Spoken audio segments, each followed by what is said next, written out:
She bent down to lift a clay pot filled with water, the sun glinting off the ripples inside. To the villagers, it was an ordinary sight, a young woman carrying water back home. But when a group of armed soldiers stopped her on the dirt road, the world seemed to freeze. Their eyes weren't on the pot. They were locked on the ink burned into her skin, a tattoo that would change everything. The morning had been unbearably hot, the kind of heat that baked the dirt paths until they cracked like old pottery. Women from the village had already lined up near the shallow stream to collect water, balancing clay pots on their hips with practiced ease. Among them was a young woman named Amina. She was neither the oldest nor the youngest, neither the strongest nor the weakest. She was simply ordinary, at least to those who passed her by each day. But on this particular morning, something extraordinary waited just beyond the bend in the road. Amina had just filled her pot, the cool weight of the water pressing into her arms. She adjusted her shawl, tucked it around her shoulders, and started the familiar walk back home. Each step was deliberate. Spilling even a little water could mean less for her family. Her focus was steady, until the sharp crunch of boots against gravel shattered the stillness. Ahead, a squad of soldiers appeared. Their rifles caught the light, their uniforms stiff and pressed. The villagers always froze when soldiers appeared. It was instinct. Children were told not to run, men were warned not to speak, and women lowered their eyes. Soldiers had the power to question, to detain, to make people disappear.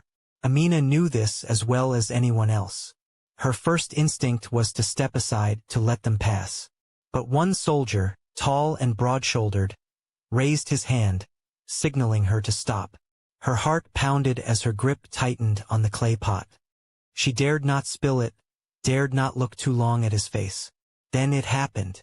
As the soldier's eyes scanned her, they drifted downward. Not to the pot, not to her trembling hands, but to the skin of her wrist. The loose fold of her shawl had slipped just enough to reveal a dark, curved line of ink etched into her flesh. The tattoo. The tall soldier froze mid-step. His gaze sharpened. He whispered something quickly to the others. Within seconds, all 4 soldiers stood rigid, their expressions shifting from casual authority to something else entirely. Recognition, even fear. Amina felt the weight of their stares. Confusion burned in her chest. She had always carried the tattoo as quietly as possible, its meaning told to her only in fragments by her grandmother.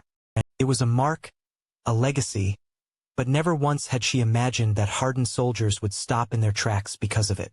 Silence spread like a wildfire. Villagers nearby slowed their steps, their eyes darting between the soldiers and Amina. No one dared to speak. Even the stream, trickling in the distance, seemed to hush. One soldier finally broke the silence.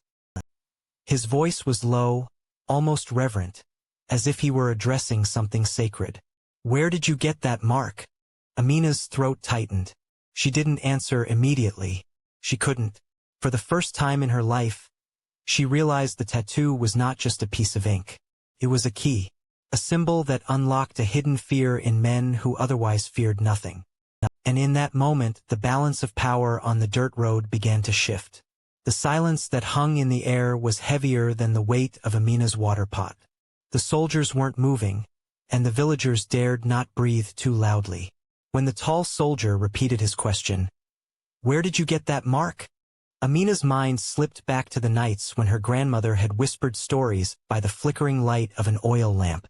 She remembered the old woman's voice, thin but firm, as she explained the tattoo's purpose. "This," her grandmother had said, pointing to the ink curling across Amina's skin, "is not decoration. It is a shield, a story, and a reminder. Few still wear it. Fewer still remember why." The tattoo itself was simple in appearance. A swirl of curved lines interwoven with small dots. To the untrained eye, it might have looked like nothing more than an old tribal design. But to those who knew, it carried centuries of meaning. The symbol belonged to a people who had once resisted conquest. Generations ago, warriors of her grandmother's tribe had fought to protect their land, their language, and their dignity. In those days, they marked themselves with this tattoo before entering battle. It wasn't just ink. It was an oath. To carry the mark meant you carried the spirit of resistance, the willingness to stand when others fled. For the tribe, it was a badge of honor. For their enemies, it became a warning. Over time, as the wars ended and the tribe was scattered, the practice faded. Only a few families kept the tradition alive, quietly, secretly, passing it down like a hidden torch. Amina's family was one of them. She had been branded with the mark when she was still a child, too young to understand its weight. Her grandmother insisted it was necessary. One day, this world will remember who you are, and you will need this. At the time, Amina thought of it as an old woman's superstition. But now, standing before armed soldiers who looked at her with unease, she began to understand. They recognized it. Somehow, these men, trained, uniformed, confident in their authority, had been taught to fear the very thing etched into her skin. The tall soldier's hand twitched near his rifle, but he didn't raise it. Another soldier leaned closer, whispering urgently, "She's marked. You know what that means." His voice trembled, though he tried to steady it. Amina's pulse raced. What did it mean to them? She had always heard the tattoo symbolized pride and survival. But judging by their reaction, it was more than that. It was power. A reminder of an old enemy their commanders had warned them about. An enemy that refused to die, no matter how many times it was crushed. The villagers watched in awe. To them, Amina had always been ordinary. A girl fetching water, tending to goats, helping her family survive. Now they saw something different. A girl whose wrist carried a legend, a mark that could halt soldiers mid-step. Amina swallowed hard, her grandmother's words echoing louder in her mind than the clatter of rifles. This is not decoration, it is a shield. And for the first time she began to believe it. The tension between Amina and the soldiers stretched like a bowstring ready to snap. Every villager's eyes were on her wrist, on the ink that had turned an ordinary girl into someone untouchable. The tall soldier lowered his hand from his rifle, slowly, cautiously, as though confronting not a woman but the weight of history itself. "Let her pass," he muttered, his tone clipped, almost uneasy. The others exchanged bewildered glances. Soldiers were trained to command, not to hesitate.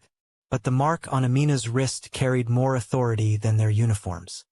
One younger soldier whispered under his breath, "They told us this day might come." His voice was laced with dread, as if some prophecy had just unfolded before his eyes. Amina, still clutching the clay pot, felt her knees weaken. She expected interrogation, perhaps punishment. Instead, the men stepped back, their boots scuffing against the dirt road, as though they wanted to put distance between themselves and her. One of them spat on the ground nervously, his eyes refusing to meet hers. The villagers gasped quietly. To see armed soldiers yield, even slightly, was unthinkable. In this land, soldiers never stepped aside. But here they were, frozen by a symbol older than their orders. Amina's mind raced. Should she hurry away? Should she confront them? She thought of her grandmother again, the stories of warriors who carried the same mark into battle. They had stood tall even in the face of death. And now, in this charged silence, the spirit of that resistance seemed to live through her. With careful steps, she walked forward. Her heart pounded, but her gaze did not falter. Each stride felt like a declaration, not of defiance, but of dignity. The soldiers parted reluctantly, the villagers watching in stunned silence as Amina moved past the rifles that, only moments before, could have ended her life. When she finally reached the bend in the road, out of their direct sight, her breath broke into uneven gasps. The pot of water sloshed, but she didn't spill it. She leaned against a tree, her mind spiraling. The mark had protected her, but it had also revealed her. From that day, whispers spread through the village. Some called her chosen, others feared she had drawn unwanted attention. The soldiers had seen the tattoo, and they would report it. Her anonymity was gone. Amina was no longer just a villager carrying water. She had become a symbol, but symbols come with burdens.